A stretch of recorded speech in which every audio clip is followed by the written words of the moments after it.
Good evening, ladies and gentlemen. Coming to you live from our comfy couch here on the outskirts of the internet. This is the Gaming Saloon for July 28th, 2019, with your host, Spacebreaker244H and Rampant Epsilon.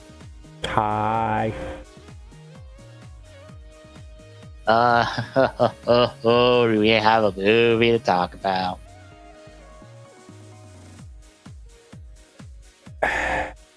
Yeah. Technically, we have two movies to talk about because I will link this to you momentarily. I feel like the one, and I can't even say that we're going to spend the most time on, but the one that the show is going to be focused around today. Yes. I feel like I didn't have a problem with it till towards the end. And then it was the same problem we had with the Tyson films. Mm-hmm. And it's like, yep. Because I was completely willing to admit that the movie wasn't that bad. Like, it was a little at times, but it wasn't bad until we add that end in, and it's like, no. I am surprised at how long it took us to get anywhere in this movie, because it's like, oh good lord, we are 38 minutes into this movie. We have not said that Shocker has taken over the world, even though it seems like Shocker has taken over the world. Mm-hmm. Like, holy fuck, did this movie move at a slow pace? Like, some of the other issue I had with it was the fact that canonically, doesn't this take place after the 2 episodes of O's we just watched last week?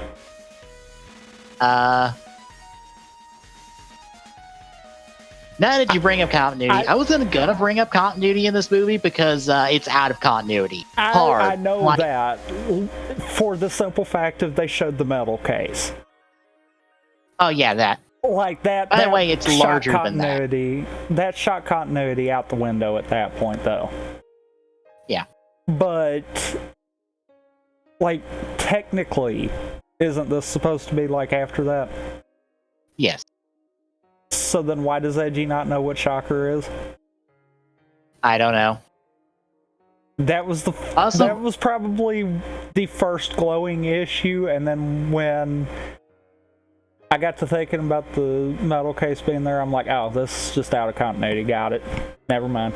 Yeah. Not even going to question anything anymore. Yeah, Edgy at no point has a metal count reflective of that until post series at Megamax. I kind of figured as much. Yeah. Especially also seeing as right now in the show, he only has 2 combos. Pretty much. And yeah, Laterata was not one. Well, it gets even worse when you add an Ankh into this because it puts the red metal or the red core metal count even higher.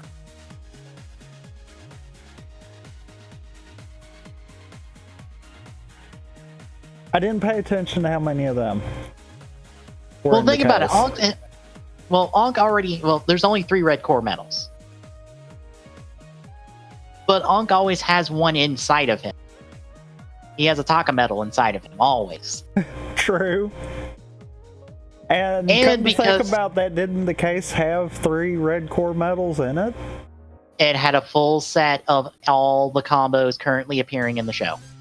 So it has Takator. I want to bring this point in there too. Edgy had the Tatoba set, so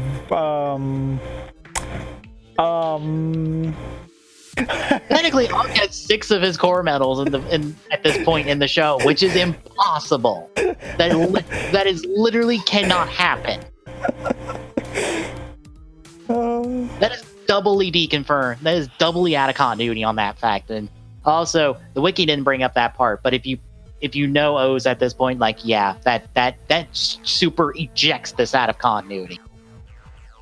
Outside of the fact because of what Shocker's plan is, it brings in the question of, wait, what core metal did they have? Whose core metal did they have?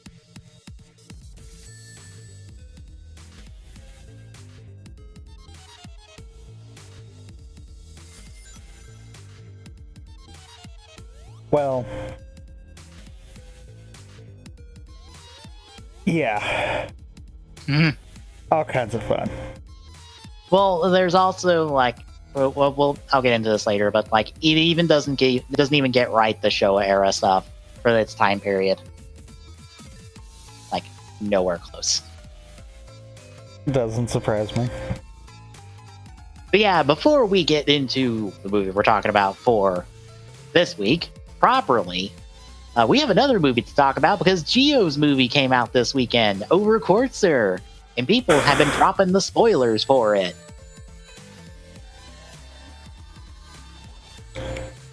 So, not even reading the entire first sentence in this thread here. Yeah. Like, I only got to the comma, literally, the first comma, and I'm like, okay, nope, I'm done. Yeah.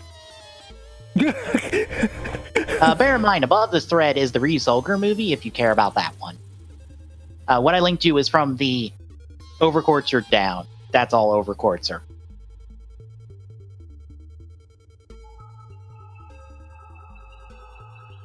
So, just as a heads up, we're going to talk about this for a little bit, and then we'll, marquee that we are not talking about it anymore. So, if you absolutely care about the spoilers for the Gio movie that you will not be able to watch until, January? Probably. Well, maybe. December, January, end of this year, start of next year. Whenever the DVD finally comes out and we get subs for it. Okay, well, if actually, yeah, now that I'm thinking about that, we're going off of that. So probably next year sometime? Yeah. If ever? Yeah. So yeah, if you care about spoilers for this movie, get the stream down. Because I am going to talk about this and take you through this movie, because I have read up on this movie, and oh boy, this sounds fun. So mute the stream now, because we doing spoilers for Over Quartzer. Okay, so more or less the first part of this movie is Sogo, Gates, and Waz being hired by Go in a holographic Krim to protect Krim's ancestor back in the feudal states in feudal times from dying because of the Quartzers they are trying to kill. Or the Quartzer's trying to kill her, for reference. And it turns out Nobunaga was in love with Krim's ancestor. Gates ends up taking Nobunaga's place for a little bit.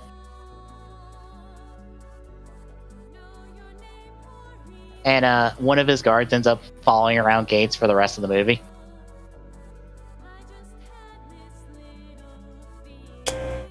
But once we're done with this, which, by the way, is the start of the movie, we come back, and Sogo gets the drive and mock ride watches from Go and Krim, respectively. So he has all the ride watches now, and Waz takes the tower that has been in the show with all the ride watches on it, and goes out to a field and sticks it on the ground, and a tower pops up with a whole bunch of stairs on it.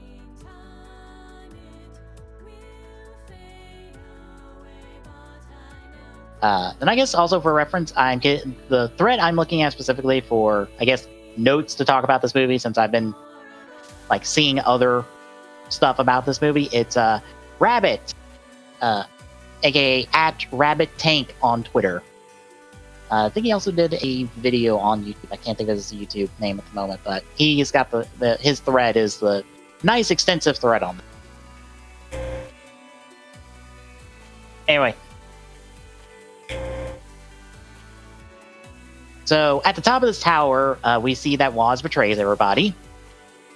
Because, as it turns out, the main guy of the Quarters that we've been seeing, who's Blackerus, is in fact Sogo. The real Sogo. The super realsy Sogo. And that the one we've been following is just regular, ordinary Sogo.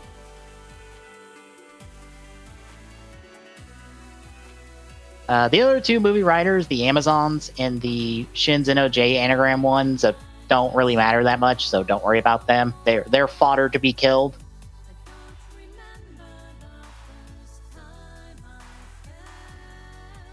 Sogo gets beaten up by the real Sogo, and he's thrown in jail. And Waz is all like, I didn't mind you being my overlord, but he has his loyalties. And then we get a fake out because, well, we were about to see Ichigo show up as Hongo Takeshi. But instead, it's Kamen No Rider, a parody series from back when the original series was on. If you're thinking that this feels like a deep cut reference, we're not done yet. We are nowhere close to done with the deep ass cut references.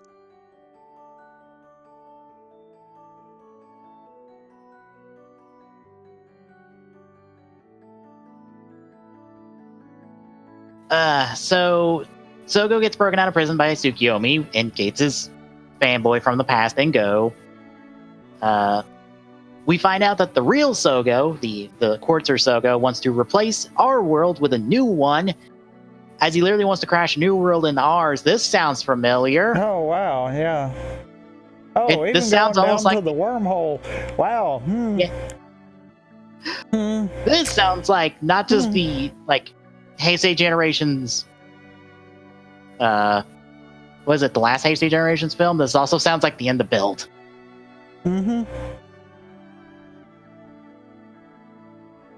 But Sogo gets sucked into a wormhole, but then he has a vision of Omagio, who gives him an inspirational speech. Take that in for a second. Who's supposed to be our main villain and has murdered a lot of people on screen is giving our hero an inspirational speech to get back in there and fight.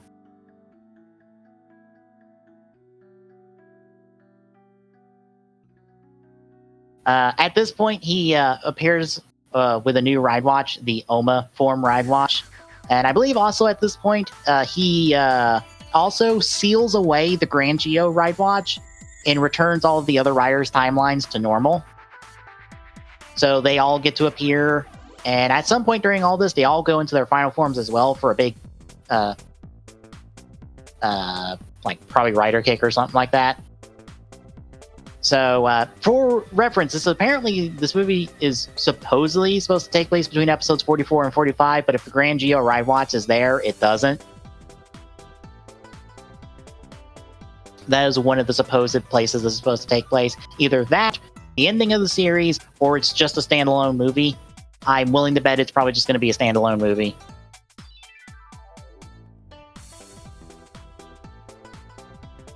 So then we get more cameos. Brain shows up to do a fight scene, along with Kachidoki Zangetsu from the stage play. Remember that? From 3 months ago? And how they appear is that they literally appear from memorabilia related to those. Kachidoki Zangetsu shows up from a poster for the stage play. Kamen Rider G shows up as well from the Decade Special. I don't think you know who G is. No. Okay. He's a not official rider from some special that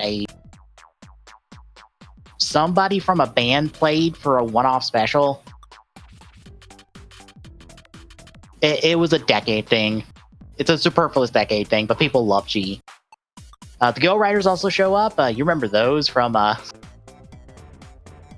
X8 stuff? Yep, they also show up. And then, currently there's an ongoing Kuga manga written by Toshiki Inoue that retells the events of Kuga. Bursting out of the manga in still manga styling in some stop motion weird looking fight scene from the sounds of it, but I want to see just on a technical level. Kuga from the manga shows up and does a fight scene real quick.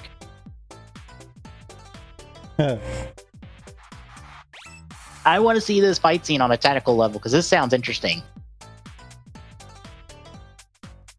Zone just ends up losing his Jade Ride Watch, which Blackerist uses to grow giant, and all the riders jump in the sky, turn into their logos.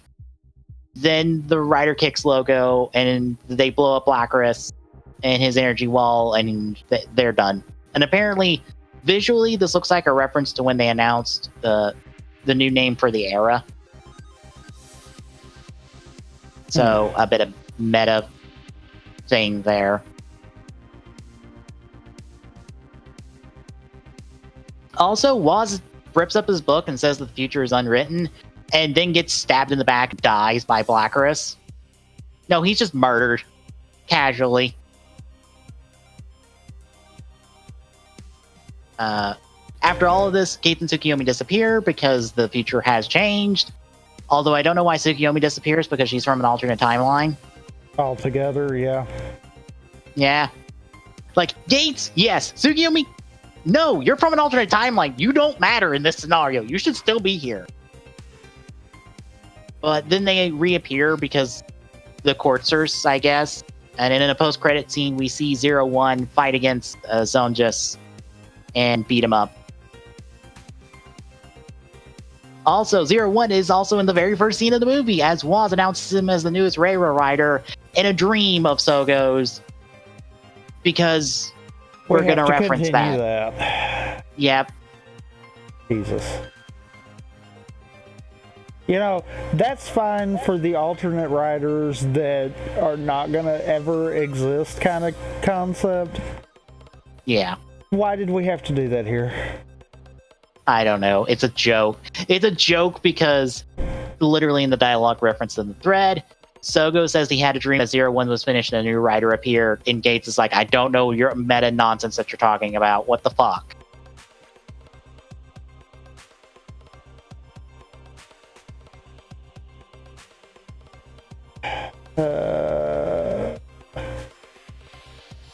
And then we get a short teaser for I think the name of the winner Tyson film that will be a Geo 01 crossover.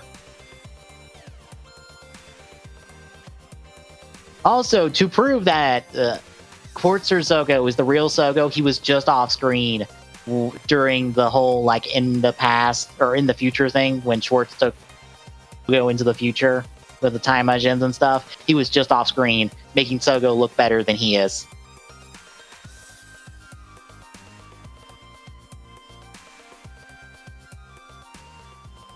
So all the while, Sogo is apparently not as strong as he is, even though he's as strong as he is. I don't understand. So, how do you feel?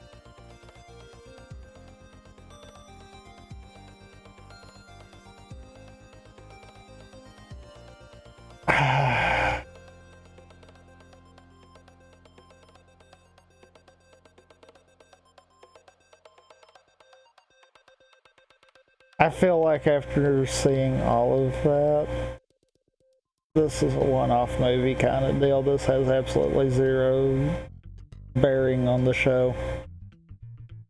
Yeah. It really feels like it. I can't wait for them to completely ignore OOO by the end of the series. I can't you wait. mean like they have all series? Yes.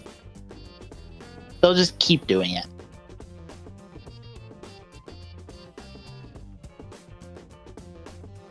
Also, with the way that Geo handles stuff, I kind of have to actually question if Gates and Tsukiyomi would disappear when Oma Geo doesn't become a thing. Because true, because they didn't do last time. Well, I mean, from a technical standpoint, that should happen. That should be how time travel works. Those characters wouldn't exist in the future as they are, so they shouldn't exist, period. Yeah. The show, however, says we're doing what we want to do. So I'm fully willing to bet that they're not going to disappear. They're just going to become part of Sogo's timeline. Probably.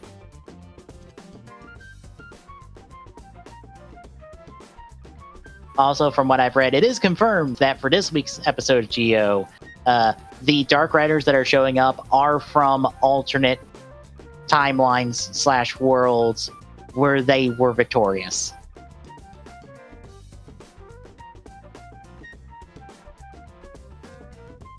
So Eternal is from a timeline where he did blow up Fudo and killed Double.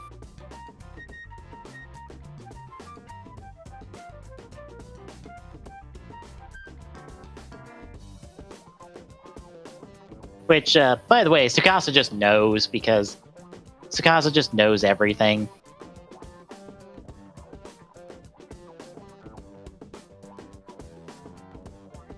Yeah, You know what I kind of feel like has happened here, and I would honestly kind of be fine with that. What? You know, Tsukasa's kind of jumped into the picture every time that we needed someone to try to somewhat get the show closer to the rails. Mm-hmm. I like the headcanon I just came up with of, yeah, this is Tsukasa's world that he's molded using knowledge he knows and is purposely trying to see how bad he can screw it up.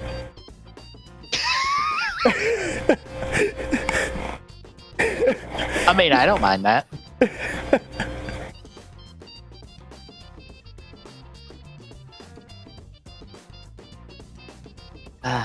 But shall we talk about the actual movie we need to talk about here? The movie that I can't believe I'm fixing to say this, but is probably better than Overquartzer.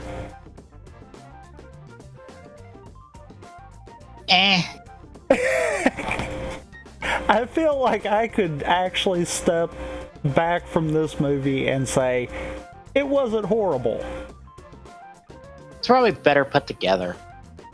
I feel like, based off of just the description of Overquartzer, I feel like that movie's hot garbage. Yeah. Much and like I a lot mean of the Geo. hottest of garbage.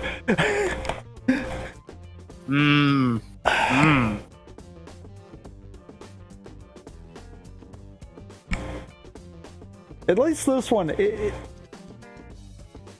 it's got the same problem that the superhero Tyson films do. So it's at least I'm kind of numb to that. Yeah, it doesn't help that this was the first one, I guess, outside of All Riders. And this was probably the better one. Yeah. But, ladies and gentlemen, we are taking a look at OOO's Deno All Riders Let's Go Kamen Riders, which came out on April 1st, 2011. Yes, this was a not April Fool's joke, released on April Fool's Day. It was a really bad April Fool's joke. Yeah. That was written by Shoji Yonemura of, you guessed it, Tyson fame and other material like, I don't know, main writer of Kabuto. All right. Yeah,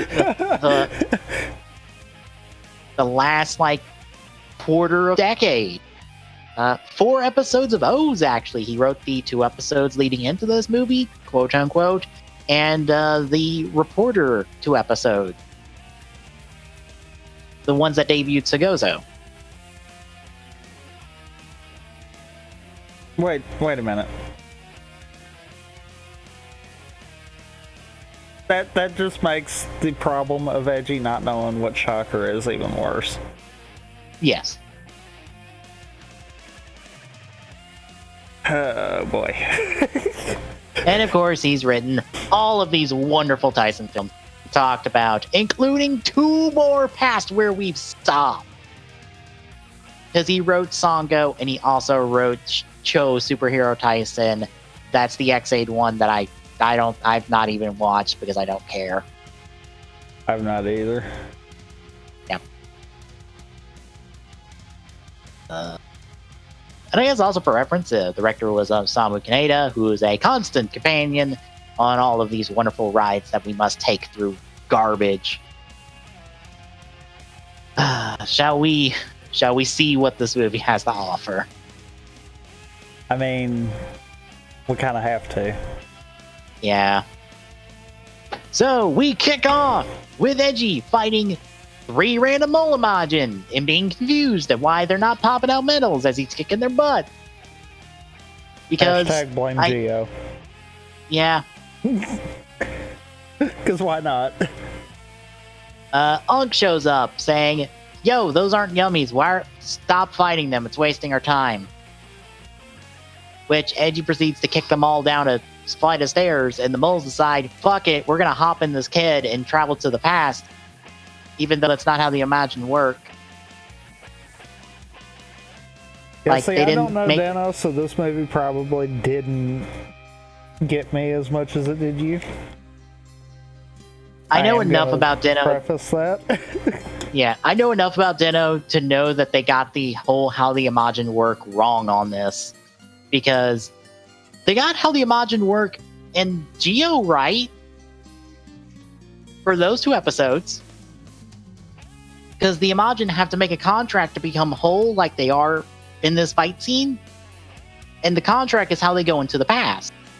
But they never made a contract with this kid, I assume. And so, yeah. Also, make a note of the fact that this kid, who's important, I'm going to be calling him Class's kid, because I don't remember his name and I don't fucking care. I thought I caught that, but I was like, the movie never referenced that again, so... Way to go. That's Glass's kid. Way to go, movie. Yeah, that is Glass's kid that somehow kicks off this movie and getting us into the past. When this movie doesn't do a time loop. But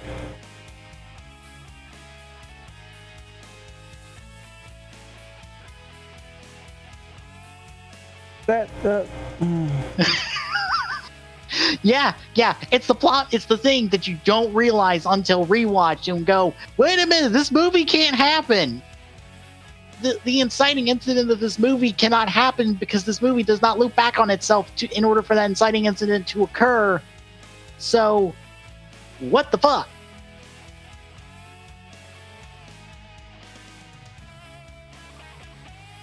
This isn't even correct timeline version of him. Like that can't happen unless, which I might be horribly misunderstanding this, but unless there was like an off-screen contract and it worked off of desires kind of deal, where maybe where maybe his desire was to have a kid. Maybe, but bear in mind, there's no time loop here for this kid to already have memories of the past. And also, this is the wrong timeline version of him that would have those memories to start with.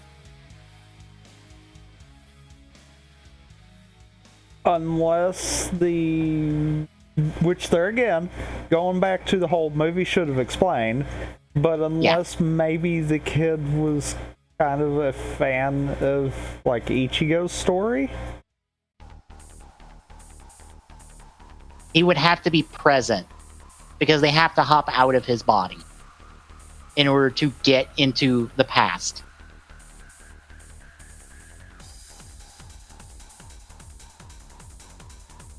That's why Teddy is confused of why this kid has memories from 40 years in the past, because he doesn't exist 40 years in the past.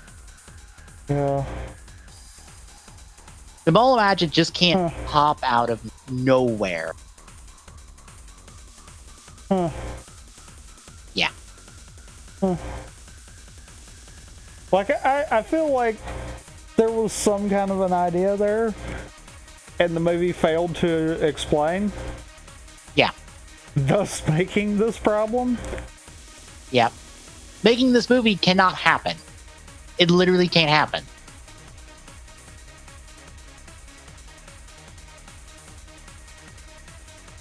Anyway, after Imagine hop into the time portal to go out of a time portal that doesn't exist, the Denliner shows up. Regular Denliner, mind you. I'll get back to why I mentioned that later. And it's dropping off new Den-O. Yes, this is new Den-O, not regular Den-O, new Den-O, who debuted in post-Den-O material as Den-O's grandson from the future. Somehow. Yes. Don't worry about that part. That's not important. All you need to know is this is new Den-O, not regular Den-O. We'll get regular Den-O later. Kind of. Kind of. Sorry, that's one thing I do know that I have to kind of say there. Yeah. Anyway. Because that's not how Den-O works either. And I know that much anyhow. Yeah, that's not how Climax Form works. But that's how Climax Form has worked since, like, post-Den-O decade material. Because, fuck you. It's gonna work this way, whether you like it or not.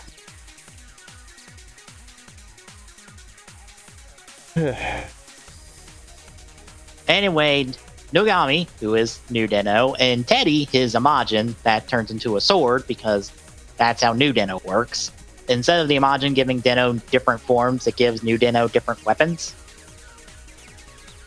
Which I'm fine with. I like new Den-O's design. They put the card of him showing that the Mole Imagine went back to November 11th, 1971. Edgy and Unk are all just a bit confused by this because they're not used to time travel yet. But Unk wants to tag along because Unk has a really stupid idea. Like, an extremely stupid idea. Yeah. Because the entire plan here is to go back into the past and get the core metals off the Greeds before they reawaken.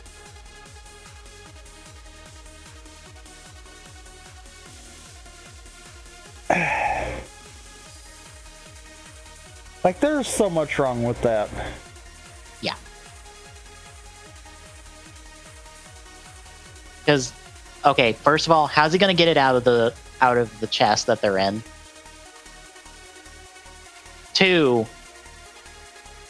how is he going to get there and know where they are?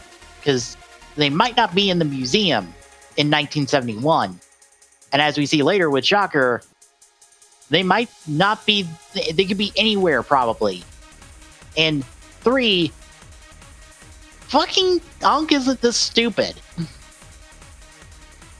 Well, and you know, should his idea have actually worked?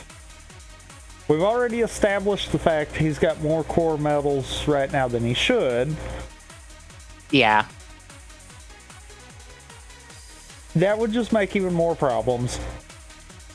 Yeah, like, he's literally, from my estimations, because of what is shown, he is 3 metals away from reviving. Like, completely reviving. So, like, why do you care? Are you after your last 3 metals? But what the problem is, which I'm sure without getting, like, screen caps in the video, it'd be hard to figure out which ones he's lacking. What happens if he winds up with 4 of one of them?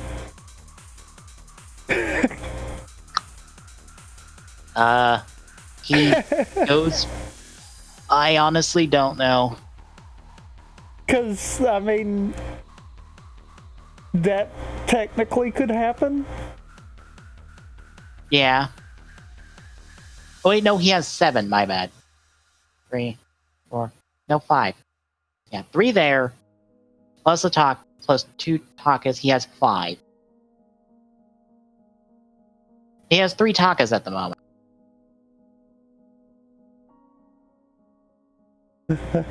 And we know, okay, if he's got 3 Takas, if he was to find all the others, yeah, he would then have a 4th. Technically, he would have more than a 4th. But I mean, that would immediately put it in the uh-oh territory, because what happens then? Yeah. But yeah, so Edgy and Ankh are on the Denliner, and we have Denliner shenanigans that I am used to at this point when it comes to Den-O. So, how do you feel about the Denliner crew? I mean, I feel like it'd probably have more of an impact watching any kind of Den-O material. Well, I was thinking more of their shtick. How do you feel about their shtick? Because this is their shtick all the time. I'm not kidding. This is the Denliner crew at their normal. Including Waitress Girl, who you might recognize as also the girl from Agito from the Agito episodes, because they were the same actress.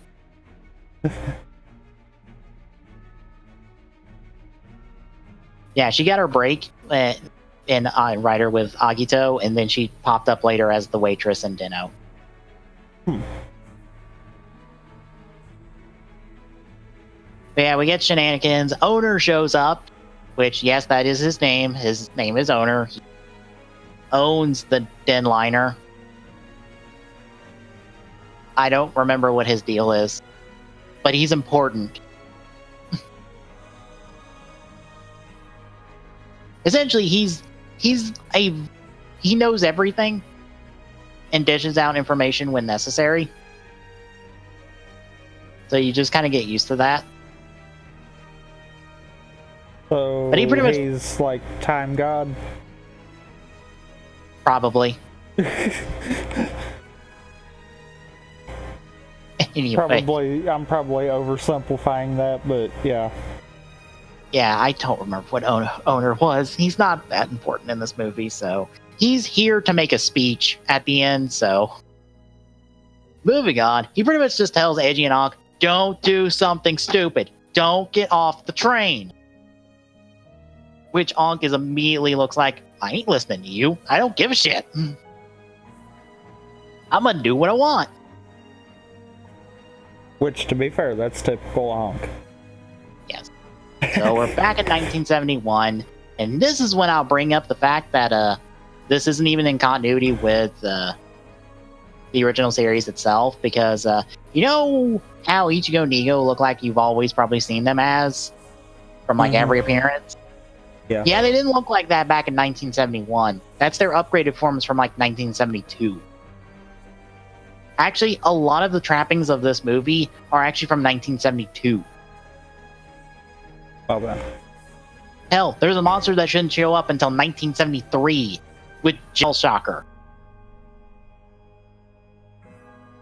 Huh. So, yeah, none of this movie makes sense with the original series. Thanks! Close enough. So anyway, he takes on the Imagine, manages to blow up 2 of them. Ankh, as we see, sneaks away in arm mode and is flying next to the train, even though I think it's parked at the moment. I think. Oh my I don't God, know. You're right. Yeah, I was like, wait, this should be parked at the... Is this not parked? Oh my I thought God, this was you're parked. Right. It is.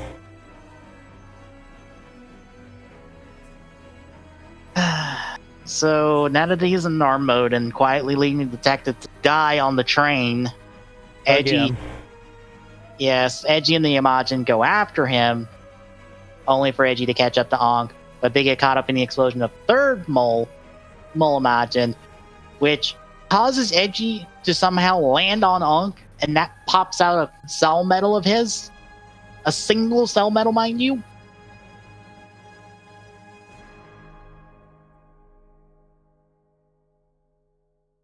That will be important later.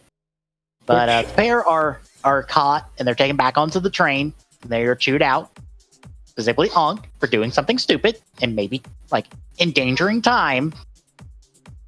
So they go back up to 2011, but we do hold on a Shocker Goon picking up a cell medal and delivering it to our main bad guy, I guess, in General Black. I'm going to call him the main bad guy because he gets the most screen time out of any other villain in this fucking movie. I think. He gets more lines out of... I think he gets the most lines out of anybody in this movie. Anyway, back in 2011, when Ankh and Eiji get dropped off, Ankh senses something is very off. That's because time's been fucked with, you jackass, and you're at fault. We see two kids somehow manage to pilfer the metal book off of Ankh. I'd like to know how the fuck they pull that off and him not notice. That is a very large thing that you pilfered off of him.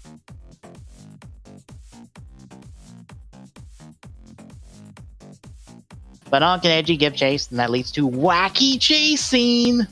Yay! It's not like we're going to have another one of those in about 10 minutes.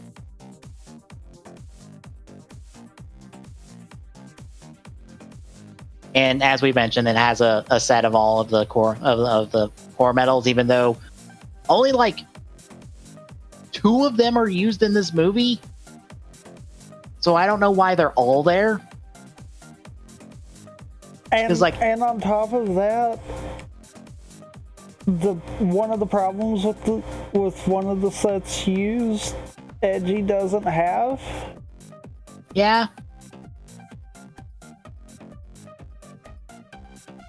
And I have to ask, is there any real reason why Laterata kind of wound up being the one?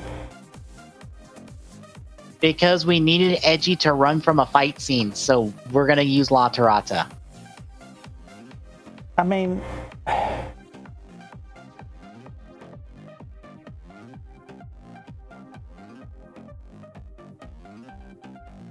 I almost feel like it'd be easier to try to maybe try to squeeze in one medal rather than 2. Mm-hmm.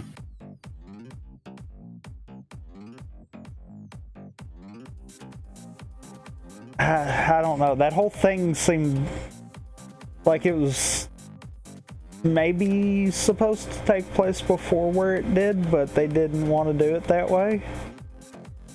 Probably. It doesn't help that this movie is timestamped to be April 1st, 2011 in continuity. So this is literally taking place after the 2 episodes, assuming all the dates are correct. Anyway, the cops then show up because there's a ruckus, and Eiji and Ankh are going to be arrested for disturbing the peace, and they're assholes about it because, oh no, they're Shocker. I wonder what this could mean. Except for Eiji's just dumbfounded by Shocker. Eiji and Ankh, because they both should know what the fuck's going on. Ankh doesn't immediately say anything, though.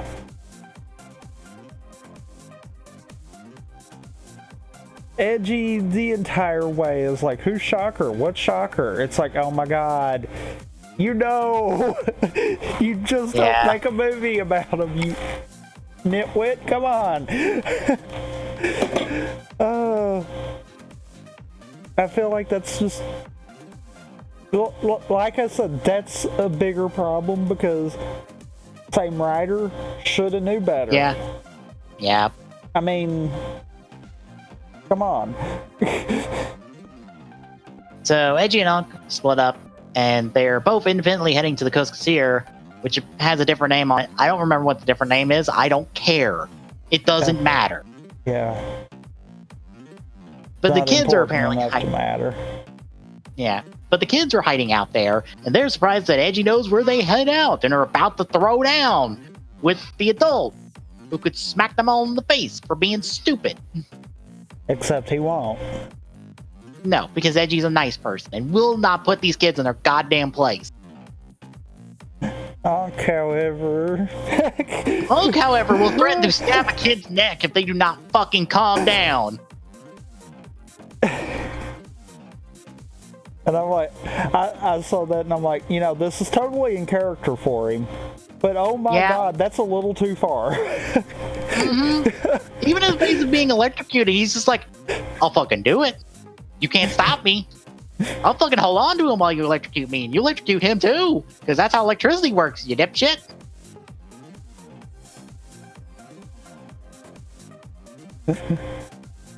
Anyway, Ankh drops by to fill them in, and essentially, the Shocker conquered the world, starting from 1971 onward, because they beat the Riders.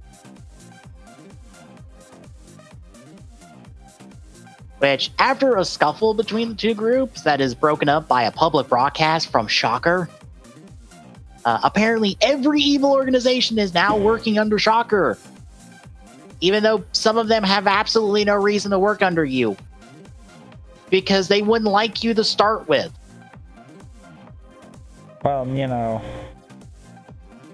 have to kind of also point out that, would there be too many evil organizations? Then is how Shocker put an end to the Riders? Probably. I mean, I feel like the answer is no on that one. Yeah. But yeah, also, coincidentally enough, there are no greeds appearing in this movie outside of the one greed that Shocker makes. Like, none of the greeds we know from O's are at the table.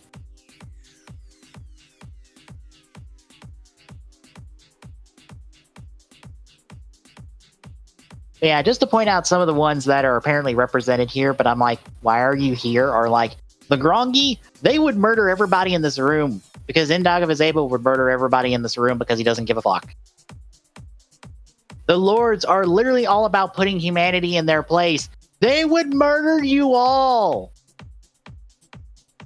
The Mirror Monsters are not intelligent creatures. They are just monsters, so I don't know why they're working for you. And even two Mirror Monsters that show up contradict Rider appearances later. We'll get there. The Orphanok also don't like humanity. The Undead fight among themselves so one of their species can, inherit the world. So why the fuck would they follow anyone involving humanity? The Worms don't give a fuck. Why are you working for Shocker? What deal did Shocker cut to get all of you on his side? That is why I hate all of these villain team-ups. It's just like, oh yeah, the villains would all team up. They all get along, right? They totally don't have differing motivations and different reasons for actually doing their shit, right? They all just want to take over the world, right? None of them want to blow it up, right?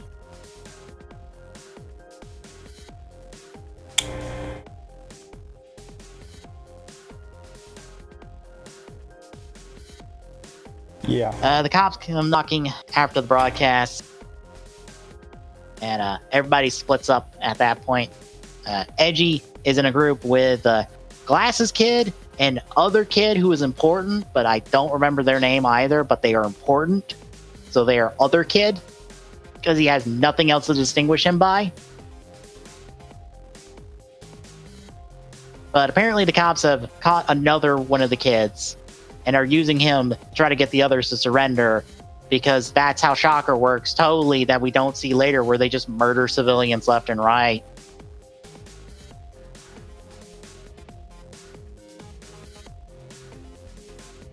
The other kid wants to run, but Edgy's like, nah, fuck this, I'm gonna go get that kid, and charges in his O's, fighting them off. And he's actually doing good, because of fucking course he would.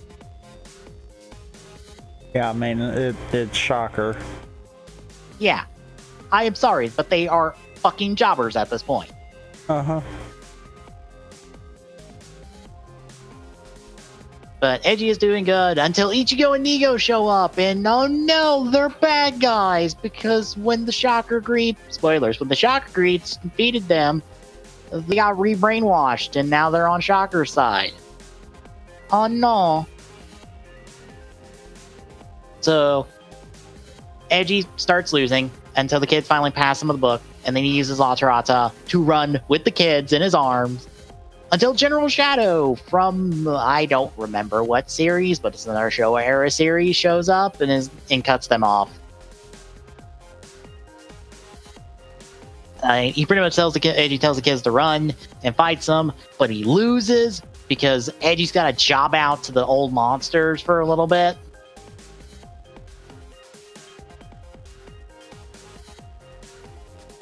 Nogami arrives with the Den liner and picks up this little group, and they decide to head back into the past to fix all this before it happened and totally not cross their timelines, because that would probably be really bad.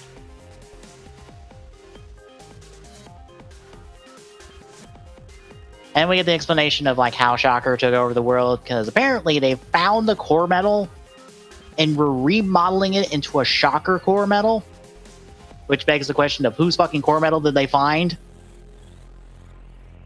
Literally, whose core metal did you find that you remodeled into this? Who? Yeah, who's missing a core metal? Because also, spoilers, the core metal just goes poof. Yeah, so does the other core metal that appears in the series out of fucking nowhere. I mean, that one, sure. Because honestly, that one came into existence because of who knows. I mean, we need the third core metal. The other one, though, it's like, okay, maybe sets up that they have essentially repurposed this core metal. So, where did it come from? But yeah, they couldn't get it to work until they brought in the cell metal that Unk popped out, or pooped out. And it, interacting with the Shocker core metal, created the Shocker Greed! And I just look at this and go, no, that's not how the greed would work. You should literally be able to blow on that greed and it falls over dead. Where's the rest of the cell metals keeping its body in check, keeping it together? You put one cell metal on it. Congratulations, you've accomplished nothing. Unless you are dumping cell metals onto that core metal, it won't form a body, because that's how the rules of O's works. Just because you put a cell metal and a core metal together does not make a greed. That only makes it yummy. Technically, if this was like Gamel's yummy. I was going to say, that technically doesn't even do that, but okay.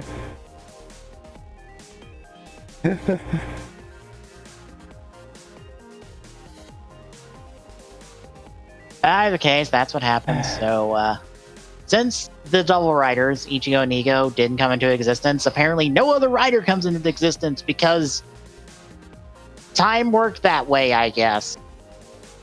I don't know. I have enough problems with the series that I'm not going to, like, bark about that one. Yeah. I'm like, fuck it. I'll give you that one because I don't care. There's enough problems with this movie before we get here and after we get here, so you get this one for free.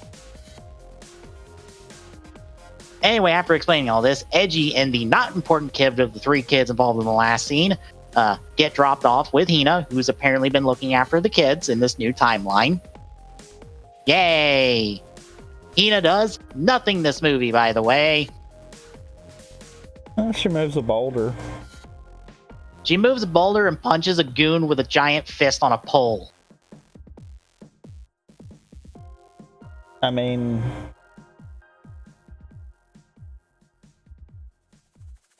that's better than nothing. But apparently the glasses kid and the other kid are still on the train, and also Unk snuck back on board because he will not stop being a stupid idiot for this fucking movie. God damn it. This is when Owner decides to literally put Unk on a leash because he won't listen, so put him on a leash. Maybe he will stop having problems then. Nope. So they go back to 1971, they intercept the cell metal before it gets to the Shocker Goon, and they're back on the train, and instead of doing the intelligent thing, which is stick damn cell metal back in the Unk, so we don't have to worry about it anymore, no, they keep holding it out for Unk to throw a temper tantrum. And get crashed through a window that makes more cell metals pop out of him. Which, wow, Ankh is really fragile in this movie. Yeah. Like, extremely fragile. So, more metals pop out of him in this time period, so now everyone's got to go chasing after metals and another wacky chase scene so all the Majin can get their catchphrases and shit in, like they do, because, for reference, Den-O is stupidly popular in Japan. Specifically, the Majin are stupidly popular in Japan, which is why they always pop back up, besides the fact that they are suits with voice actors who are on the payroll, so we just call them in to do lines for a movie and we're done.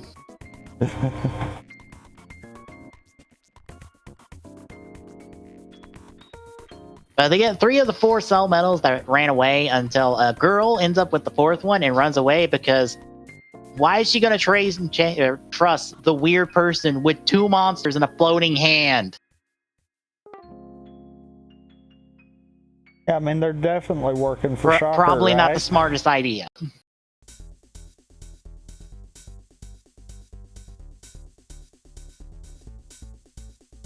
But she's a part of the Junior Rider Club, another 1972 thing, not a 1971 thing. She's calling the rest of them in to help, and they cause a bit of a ruckus until the same goon shows up. Because she got knocked over at some point when Ankh was being pissed again and threw a tantrum again and knocked the metal out of her hand, and it ended up in the same goon's hands who re-delivers it back to General Black again. Because, god damn it, we can't avoid this event for some stupid reason. So now we have New Den-O and Teddy fight along with Momotaros, because he's also fighting while flailing around with Ankh, I guess, because, you know, instead of doing the thing he will do later in this movie for no reason.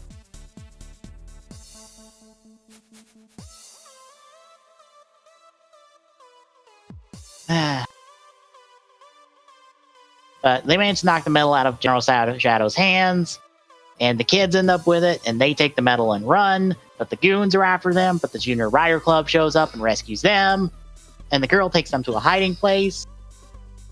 We see General Rag manages to actually fight off New Den-O and Momotaros because he can become invisible.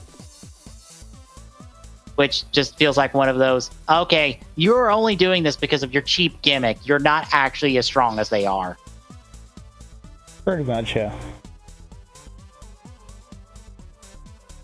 But the kids get found out, and one Glasses kid gets injured, which is a plot point. You're not going to believe it, but it is in fact a plot point. It's a very stupid plot point, but it's a plot point nonetheless. Yep. But when they're backed into a corner, the Double Riders show up, and they get to blow up and defeat some monsters. Yay! So this lets the kids meet back up with Nogami and Momotaros. Unfortunately, they hold the metal out stupidly, so General Black steals the metal back. But as it turns out, the metal he stole back is a fake and has a transmitter that will allow the Double Riders to go find their base and blow up Shocker. 60 plus episodes before they actually should be blowing up Shocker, I think. Because this is at episode 33 of the series. Assuming. Release of episodes is where we are time-wise. And New Den-O, Nogami, is totally down with fucking the timeline like this. Yeah. Shouldn't you be telling them to not do this?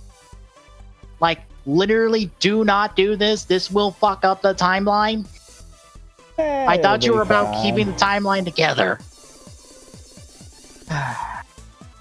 So we go where their base is, which is under a lake, and the Double Riders, Nogami, and Momotaros infiltrate, but they find out it's a trap! Because General Black had the real metal all along! Horseshit! Also, this is the part where it starts setting up the... It feels like a superhero Tyson film. Yeah. Yeah, I have to call bullshit! Bullshit! How did you know what it was? How did you make a duplicate in, like, the 5 seconds you had the cell metal on you? Yeah. literally, you don't know what it is because you don't know what you're looking for to make your core metal work, which also makes me beg the question, how the fuck did they not have cell metals before? Like, they found the core metal, right? Yeah, how did they not have cell metals? Yeah,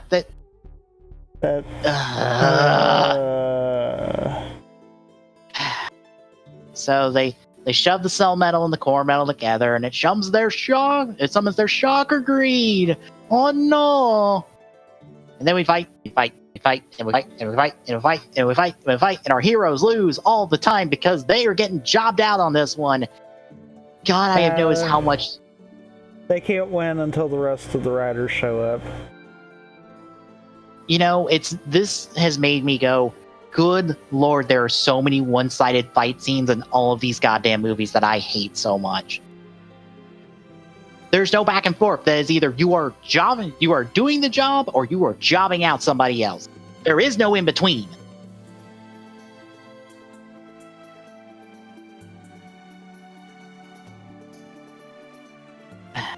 But the fight continues outside, where the Deadliner is attacked by a monster that doesn't exist till 1973 from a different organization that isn't even Shocker.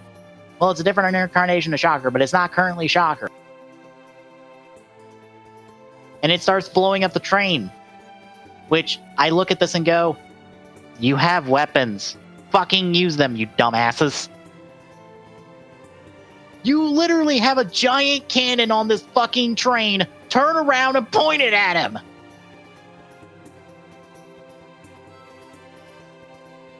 I know enough about Den-O to know that the Deadliner has defenses for the scenario.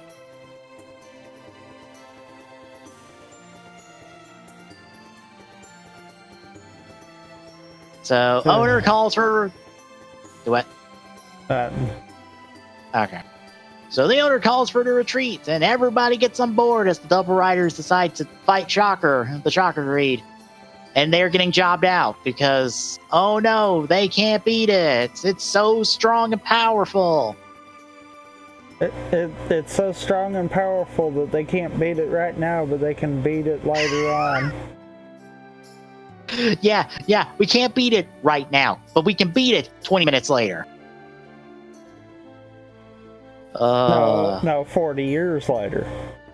Oh yeah, 40 years later. When they look the exact same. Glasses Kid falls out and Teddy goes after him. So they're left behind as the rest of the crew go back to 2011. As we get back to 2011, we see that Hina and Edgy are fighting off a bunch of Shocker Goons, as Edgy is also riding a ride vendor with the Torrican attached in La Terraza form, and I have to go, how the fuck do ride vendors exist? I didn't even think about that. I just took he's that on a face ride value, and then when you said that right there, I'm like, wait. Where does the ride vendor come from? Kogami, are you still in business? Are you secretly working for Shocker? Kogami? Like that would be the only explanation for it, actually.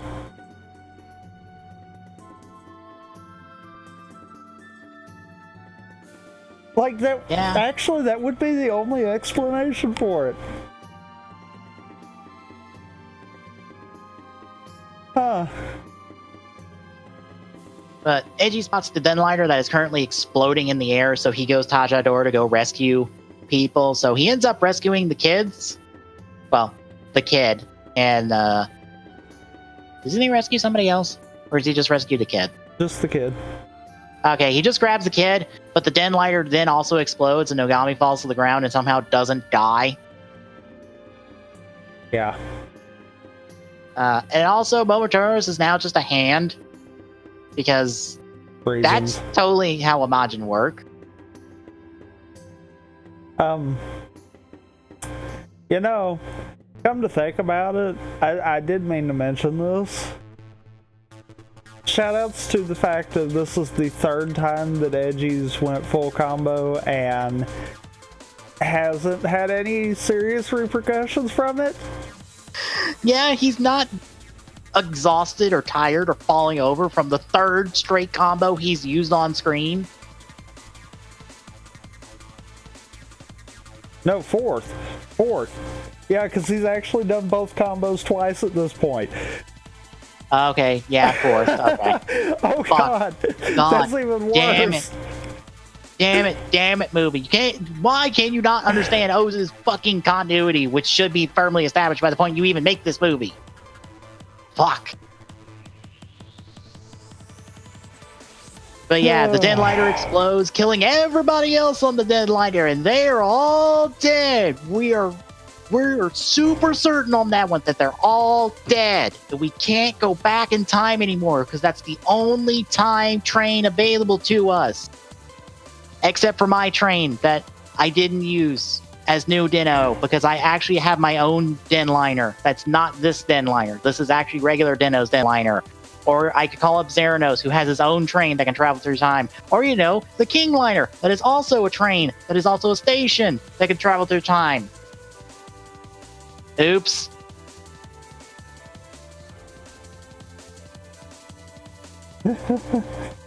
Yeah, bullshit. Bullshit, you can't go back into the past. No, fucking call up Xeranos and go fix this. Have him go fix this. He'll fucking fix this in 5 seconds because he's not incompetent in this situation, apparently.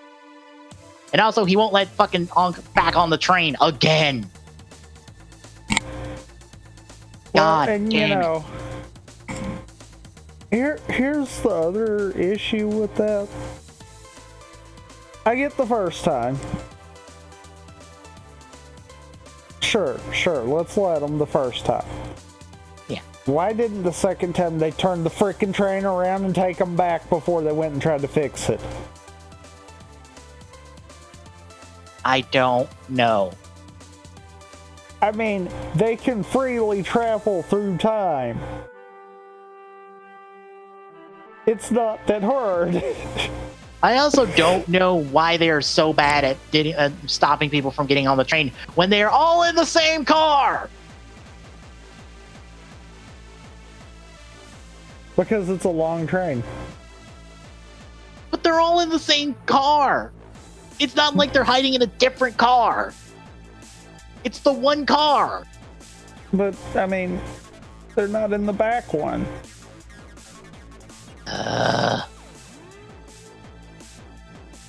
It's a dumb answer, I know. Yeah.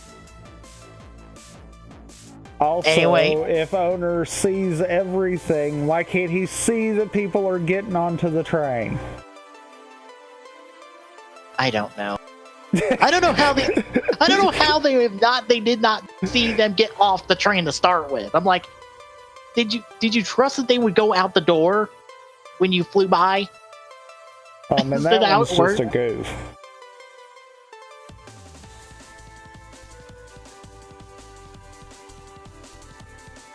Anyway, Edgy and Nogami are now going to be captured by Shocker because they're going to buy time for the kids to run away, and Ankh and Momotaros, who are both currently hands at the moment. But Ankh manages to steal back the O's driver, so not going to steal Nogami's belt while you're at it. Momotaros, you can do that. No, he's got to carry the kid over the wall for some stupid reason.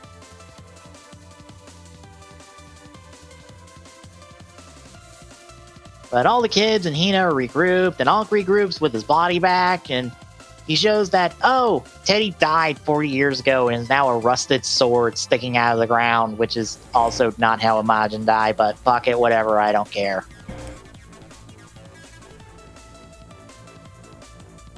We find out that Glasses hooked up with the girl of the Kamen Rider squad, and they ended up burying their stuff for 40 years in the future and left Teddy as a sign for where that shit was buried, I guess. Possibly, yes. Probably. Yeah. But more Shocker goons show up, and Momotaros takes over Ankh's body and tries to use Teddy's rusted sword body to fight him off and fails. The only thing he manages to do is toss the O's driver to the kids, which, by the way, did they mean to somehow have Tajodor be what Edgy was using when he lost the driver, but it's Tato Ba in the driver afterwards?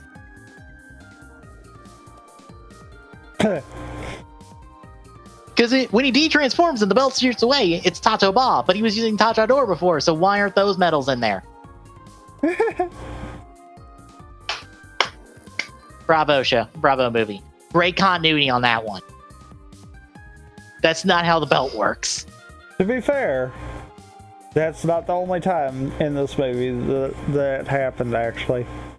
I think that actually makes both times up to this point that he's used Tajador, that after he landed on the ground, Tatoba was in it instead.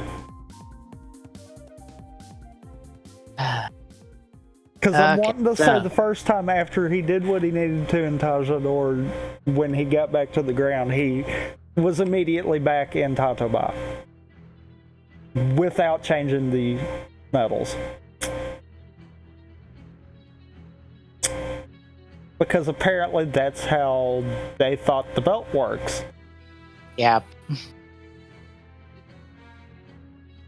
So the kids decide to take the junior rider squad outfits and put them on because they're going to go to the public execution of Eiji, Nogami, and Ong and try to save the day somehow. What the fuck was their plan? To get Eiji the belt and hope that he can do something. You do realize one of you is going to have to live long enough to scan the driver, right? And hope Eiji doesn't get shot in the process of you doing it, right? No, that's not how that works. They'd like to just throw the belt and he'll be O's, right? You've seen how the belt works. I know. I feel like, though, that was the idea there. Just give him the belt and it'll be fine. Yeah. So they try, and they fail, because were we honestly expecting them to actually succeed at this?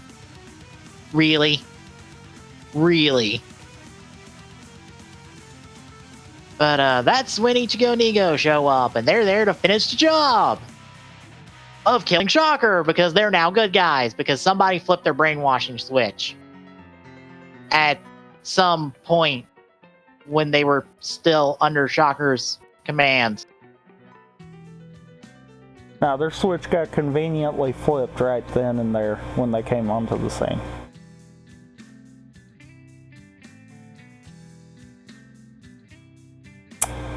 So they go in the fight.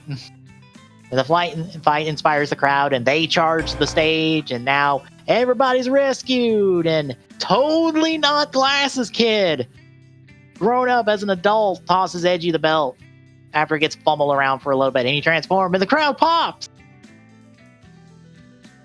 And then Nogami transforms into New Den-O with Momotaro's acting as his sword now, and crowd doesn't pop for that one. Boo. Boo, I say. How dare you not cheer the other main character of this movie? Yeah, but he's not Den-O. He was set up to be Den-O. Twice new Den-O.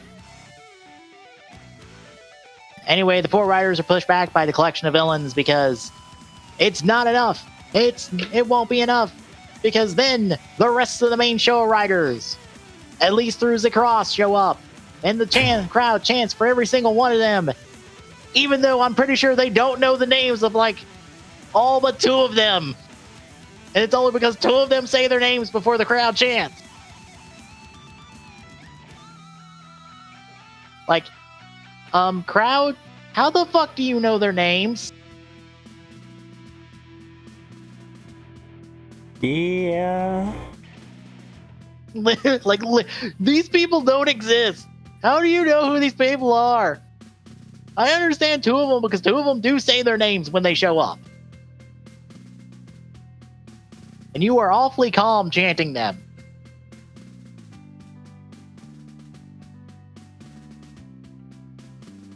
Yeah, but this is when Owner shows up that says, "Fuck you, Den-O time travel rules says they aren't gone. So here's everybody else." Literally, Deno's time travel rules state that as long as someone is not forgotten, they can exist. Even if time wipes them away, as long as somebody still remembers them somehow, they still exist.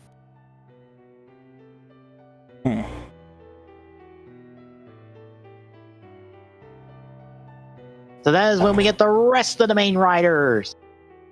That we, from like Shin to Decade, because we're going to skip over Deno and O's because they have already shown up. Technically. It also shows where Philip gets to show up on screen in person, saving the one noodle guy that gets to show up in fucking Heisei Generations Forever. God damn it.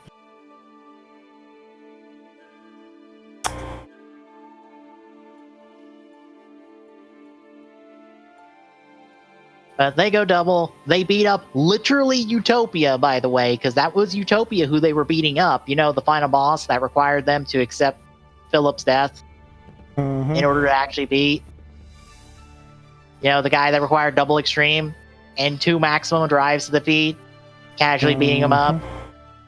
Thanks, movie. Don't think I didn't notice that. Well, I was slightly disappointed we didn't get the catchphrase. Yeah. Like they played that one far too well to just gloss over that, and it's like, oh, well, you lost some points there, movie.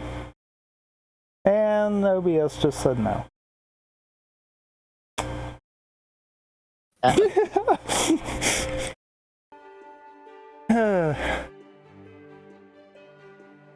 There we go. Now OBS said we're back. Okay. Yeah. But then we're back with Nogami and Momotaro's as we see Tenny back as he's dropped off by the dim liner, and he's back because fuck you. And then Momotaro's hops out of Deno and he's got his body back because fuck you. And then the rest of the Den Liner crew are back. And Deno goes climax form. Because fuck you. Who cares? I'm at the point of not caring at this point. So the Denos pop their finishers, take out a bunch of goons. Edgy and just regular Tato Ba takes out General Black with not a finisher. Didn't even pop a finisher. No scanning charge. Just smack them and he's dead. Wow. Oh, is this more powerful than New Deno? Apparently. This is when all the riders pose and then they all head off in a charging scene to go fight some more. But that's when Owner says, oh, they're not the only ones here. As we see Kikaider 01, Nazaman, and Zubat all show up to kill off General Shadow. Because they're Ishinomori properties. So we're going to make them show up in this movie. That is a Rider film. Celebrating Rider's anniversary. I honestly don't know why they're here. Yeah, I don't get that either. This feels really random and pointless. And shoehorned in. Yep. So this is when we see the Double Riders take on the Shocker Greed and literally tell O's, no, we're fighting him. Go help everyone else. Because as we see, everyone else has to job out to the Great Leader because I guess he's the last one left. He's not, as we see later, but I guess he's the last one left fighting. Also, I'm extremely annoyed by this fight scene, but we'll get to it. I was extremely annoyed by the fact that Ichigo and Nigo just rider kick him to oblivion and apparently couldn't do that before. Yep, so Shocker Greed's dead. Ankh takes the medal, the core medal, because fuck it. And that's when the Double Riders join the rest of the riders to job out the Great Leader some more, as no one does anything to fight this guy, as he just stands still and sends CGI snakes to grapple a few of them and just tosses them around. Like, several of you have guns. Several of you have ranged attacks. One of you has time. No, two of you have the ability to fucking go really fast and punch him in the face. Why are you not doing it? Literally, why are none of you doing anything besides just standing there and look like you're trying to fight him and do nothing? Nothing. Literally nothing. I hate these fight scenes. Anyway, everybody's got to take a flip until Unk decides, hey, why don't we use that shocker metal? And, oh, by the way, Momotaros, I'm going to pull a Majin metal out of your ass. Quite because literally. You apparently have one. Which just makes me go, fuck it, I don't care. So, O's goes Tamashi form. How are you liking Tamashi form in its one and only appearance? And I feel like the bulk of that is because, you know, it kind of breaks all full combo ideas. Yeah. And I'm like, no. Just no.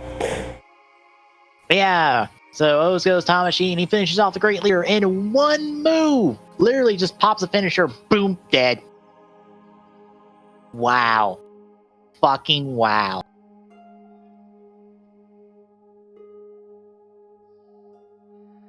But wait! Our final challenge has arrived in the form of King Daru. Wait, there's rumbles and there's debris flying. Scratch that. It is not the giant King Dark. No, it is the even gianter Rock Great Leader, who cracks open a crevice and sends the remaining goons in because we got to speed this movie up. We're running out of time. Come on, let's go. We got to end this movie. We spent which way point too everyone long trying to get it started, so now we got to finish. Yep. So now everyone takes a flip again. And oh no, the sky has been blacked out, where all hope is lost until Date arrives with backup in the form of, let me list this off in the order they appear on screen in the zoom in. Zolda and Zeranos from Kamen Rider Ryuki, Todoroki and Zanki from Kamen Rider Hibiki, Tiger also from Ryuki, Lingal from Blade, Raya from Ryuki, Oja from Ryuki, Odin from Ryuki, Knight from Ryuki, Chalice from Blade, Kaiza from Fives, Ibuki from Hibiki, Garen from Blade, G3X from Agito, Fem from Ryuki, Verde from Ryuki, Zabi from Kabuto, Dark Kabuto from Kabuto, Punch Hopper from Kabuto, Saga from Kiva, Drake from Kabuto, Ryuga from Ryuki, Guy from Ryuki, Ixa from Kiva, Axel from Double, Attack from Kabuto, Emperor from Ryuki, Dien from Decade, Zeranos from Deno, Kickhopper from Ryuki, and Sasord from Kabuto. Actually, Kickhopper's from Kabuto as well, my bad. All these secondary and tertiary writers, some of which are actually just straight out villains. Why the fuck are you here helping? Are you mad that Shocker didn't invite you? Probably. Also, Date's here as birth. So they all decide to hop on their bikes and take Rainbow Road towards Rock Great Leader because they all just fly in the air. Somehow. Because that's how bikes work. Apparently. Also, slowing down the footage, several characters that don't have bikes are on someone else's bikes. Like G3X is on the back of the Agito Tornado, or the Machine Tornado from Agito in its slider form. And like Ryuki is bust out is in Ryuki Survive form because he's riding like Drag Redder in its upgraded bike form. I didn't see if Knights was either. It's really hard to see who's who in this because they have it blurred and shaky and not really well done. So it's hard to tell who's on whose bike. Because, you know, there's multiple Ryuki riders here, but there's not multiple right shooters in the footage from what I've seen, which is extremely weird. Because there's only 3 bikes of Ryuki. The right shooter, which all the Ryuki riders have, the upgraded form of Drag Rider, which is Ryuki Survive's bike, and the upgraded Knight's Mirror Monster. I can't think of the name of it. Darkwing? I think it's Darkwing. Might be Darkwing. Darkwing, which also is the bike for Knight Survive form.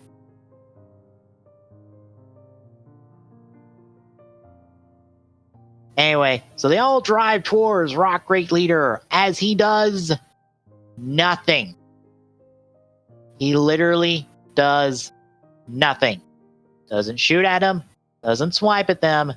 He does nothing entire time they are driving towards him. He just sits there staring at them. Yep. So they all do a rider break after doing a 40 formation, because we got to make that reference, I guess. And Rock is blown up as they all drive through him. And we wrap up with Glasses revealing that he grew up and became a scientist, and he freed the Double Riders. And also he had a kid who turned out to be Other Kid. Because that makes sense. That explains everything, right? No. And also he pretty much tells them to not fix time, because at least I was happy. And you can see in my notes that there's just a large screaming of "ah" at this point, because that is the stupidest thing in the fucking world. Yeah, don't fix time. I mean, worked out for me. For the rest of the world. Pretty much. But also the Shocker and Imagine medals just poof at this point as well out of Onk's hands, because I guess they don't exist anymore. It's not like one of them existed anyway. And that's it. We're done. We're done with this fucking bullshit movie. So how'd you feel? I still feel like it wasn't as bad as it could have been. And you know that as well as I do. Yeah, at least Edgy is involved with the events of most of this movie. And at least they don't try to crap on everything pertaining to both shows. Just most of it. Yeah. Yeah, I can give that.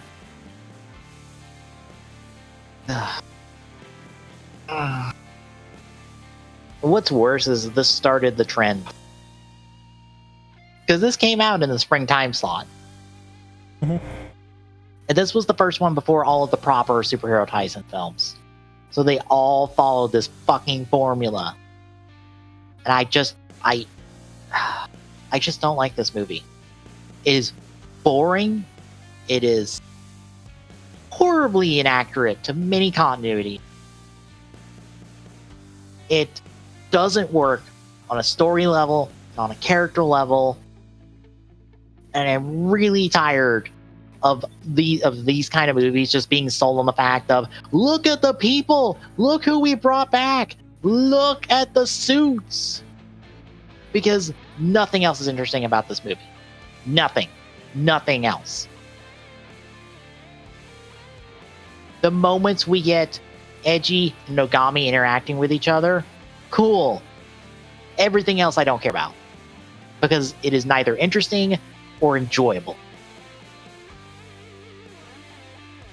I am glad that they have stopped making these movies. Although I can't wait for 01 to come around and for them to try to make another one. Because we know they will. Maybe. Just maybe they might think they can.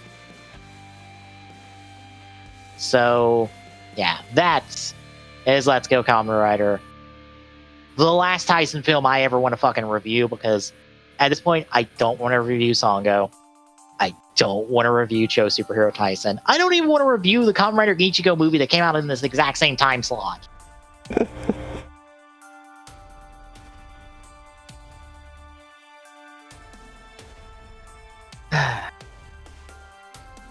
God, I barely want to go back and watch All Riders, and I was fine with All Riders.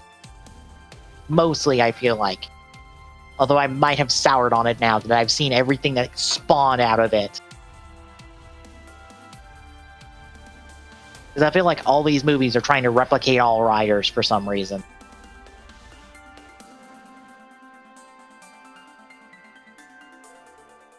But you got anything else to add? No, I can't think of anything else. Alright. Next week, we're back to regular O's episodes. Thank God. So we're back to good material, as we will finally answer this mystery of why can't Ankh fully revive? Oh, we're actually getting that answer?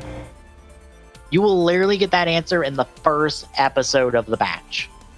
Oh, so it won't be delayed for another two-parter for absolutely no reason? No. Like, I feel like the chain of events that has happened over the last little bit has been just one of those, we've got a story to tell, but we're being told we have to do other things first. Yeah. And it's like,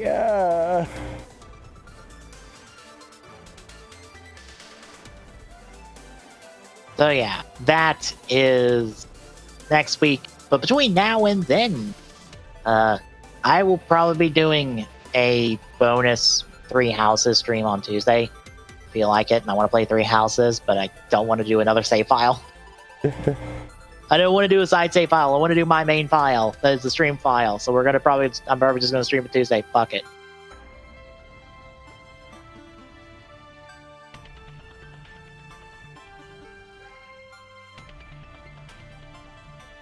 Wednesday, we are wrapping up Ultimate Alliance 3. That might be the whole stream.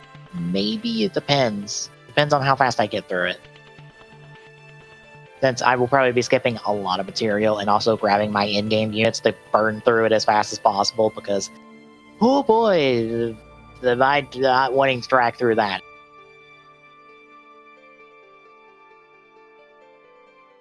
So we might do something on the side after it. Thursday is more 3 Houses. Friday is co-op of some variety. And or possibly something different, I don't know. And Saturday is Rampant Gaming, where it is something of something. It's probably either going to be Fortnite or League. Like, I think it's going to come down to one of those two. For reference, Season 10, the first teaser image shows Dusty Divot.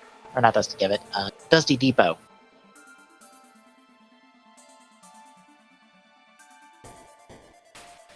Yeah, but I still don't know what to think on that one.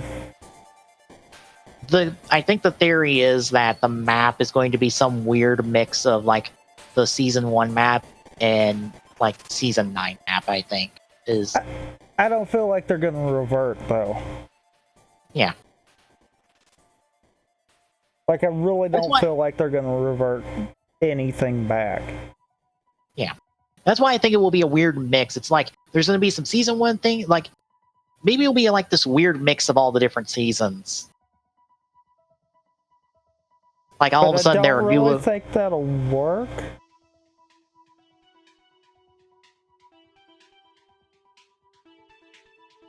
Yeah.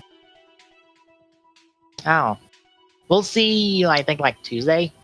Season ends on Tuesday.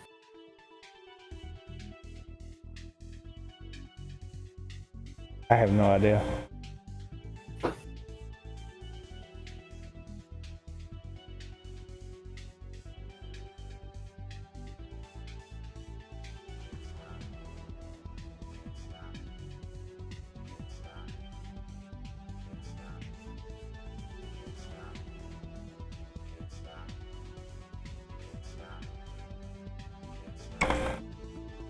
I saw a date, but it's the wrong date because it was about 10 days ago. I think it didn't account for the World Cup extending the season by a week.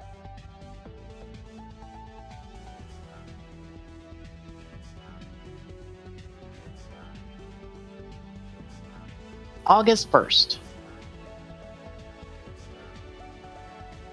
So Thursday, actually.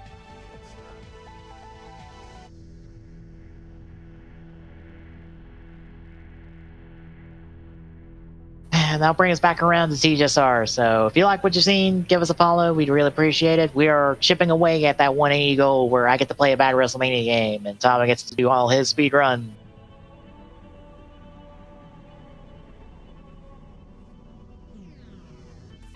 So we'll see you next week, folks.